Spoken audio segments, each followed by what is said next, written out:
এই দেখেন অবস্থাটা, টাচ করার সাথে সাথে কি অবস্থা। তারা মূলত লজ্জাবতী গাছ এই জিনিসটা চেনেন না, তাদেরকে আসলে অনেকদিন পর আমি দেখলাম।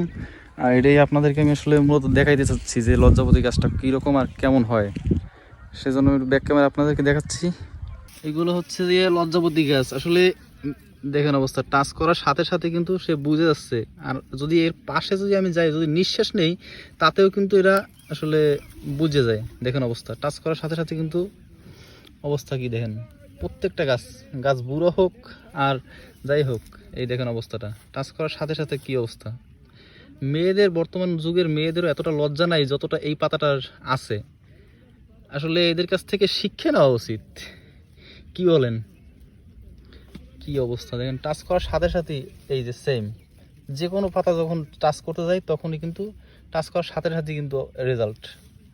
আর এটা হচ্ছে মূলত এক ধরনের ঔষধি গাছও, কবিরাজরা এগুলা মূলত ব্যবহার করে। অনেকে কাজ জানে, অনেকে জানে না।